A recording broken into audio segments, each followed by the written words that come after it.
हम सब पैसा कमाने के पीछे भागते रहते हैं, है ना? पर क्या कभी ये सोचा है कि पैसा खर्च करना ये भी अपने आप में एक कला हो सकती है?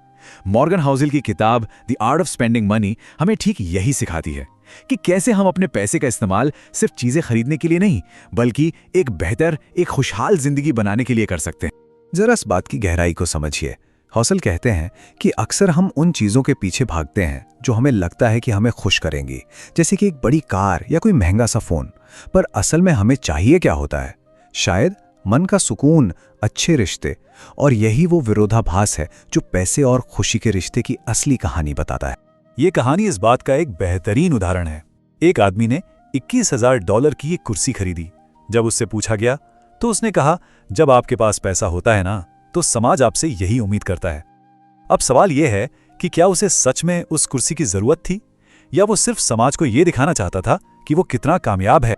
और यहीं से हमारा पहला हिस्सा शुरू होता है, पैसा और खुशी का ये अजीब सा विरोधाभास।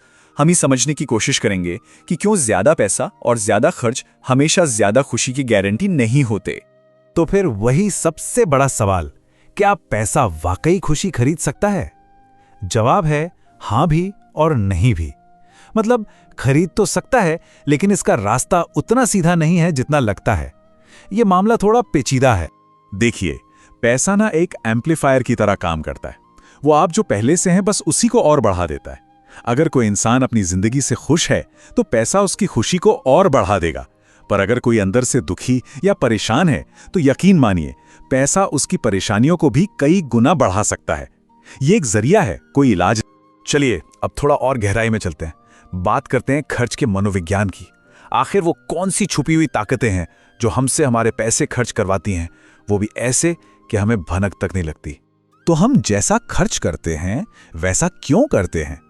इसके पीछे बहुत कुछ होता है। हमारा बचपन कैसा बीता, हम दूसरों से कितनी तुलना करते हैं, समाज में एक रुतबा पाने की चाहत, दूसरों से इज्जत और तारीफ पाने की इच्छा, ये सारी चीजें मिलकर हमारे फैसले तय करती हैं। और मजे की बात यह है, ये सब हमारे दिमाग में पर्दे के पीछे चलता रहता है। यहां एक बहुत दिलचस्प कॉन्सेप्ट है जिसे कहते हैं पोस्ट ट्रॉमेटिक ब्रेक सिंड्रोम। ये बिल्कुल पीटीएसडी जैसा है, लेकिन पैसे को लेकर। जिन लोगों ने अपने जीवन में बहुत गरीबी देखी हो, वो अमीर बन जाने के बाद भी पैसे को लेकर हमेशा डरे सहमे रहते हैं। वो कमी का डर उनके दिमाग पर इतना गहरा असर छोड़ जाता है कि वो इससे कभी बाहर ही नहीं आ पाते। ये स्लाइड एक बहुत जरूरी फर्क दिखाती है। हमारी चाहत क्या है और हमारी जरूरत क्या है। हम चाहते हैं अच्छी अच्छी चीजें, चमकते खिलौने, बड़े बड़े घर, पर असल में हमें जरूरत किस चीज की है? इज्जत की, तारीफ की, लोगों के ध्यान की और मजबूत रिश्तों की। और हम अक्सर इन दोनों के बीच में उलझ कर रह जाते हैं। अच्छा, अब आते हैं एक ऐसे आइडिया पर जो शायद सोचने का तरीका ही बदल दे। यह है अमीर और दौलतमंद होने के बीच का फर्क। जी हाँ, ये दोनों एक ही बात नहीं है, और यह फर्क समझना बहुत जरूरी है। तो क्या फर्क है इन दोनों में? देखिए, अमीर होना दिखता है, आपकी बड़ी इनकम, आपकी महंगी गाड़ी, ये सब दिखता है, आप जो चाहे खरीद सकते हैं। लेकिन दौलतमंद होना, वो दिखता नहीं है। दौलतमंद होने का मतलब है कि आपकी जिंदगी आपके कंट्रोल में है, आपके पास ऑप्शंस हैं, आपका पैसा आपको कंट्रोल नहीं करता, आप उसे करते हैं। एक दिखावा है तो दूसरा आजादी। और ये बात इस लाइन में कितनी खूबसूरती से कही गई है। सबसे कीमती फाइनेंशियल एसेट है किसी को इंप्रेस करने की जरूरत महसूस न करना। जब आपको किसी को कुछ साबित करने के लिए खर्च नहीं करना पड़ता, समझ लीजिए आप असल में दौलतमंद हैं। ये जो सामाजिक दबाव से आजादी है ना, इसकी कोई कीमत नहीं है। तो सवाल ये है कि हम इस कला में माहिर कैसे बने? कैसे हम पैसे को सिर्फ खर्च न करें, बल्कि उसे एक बेहतर जिंदगी बनाने के लिए एक टूल की तरह इस्तेमाल करें? चलिए कुछ तरीकों पर नजर डालते हैं। हमारी जिंदगी में ना पैसे को लेकर दो बहुत बड़ी ताकतें हमेशा आपस में लड़ती रहती हैं। एक तरफ है योलो, यानी यू ओनली लिव वंस। ये कहता है कि आज में जियो, कल किसने देखा है। और दूसरी तरफ है कंपाउंड इंटरेस्ट की ताकत, जो कहती है सब्र रखो, कल के लिए बचाओ, वॉरेन बफे की तरह। इन्हीं दोनों के बीच सही बैलेंस बिठाना ही तो असली आर्ट है। तो स्मार्ट तरीके से खर्च करने के दो रास्ते हैं। पहला, यादों में इन्वेस्ट कीजिए। एक अच्छा वेकेशन, दोस्तों के साथ बिताया गया वक्त, ये वो यादें हैं जिनकी कीमत समय के साथ बढ़ती जाती है। और दूसरा, अपनी आजादी खरीदिए।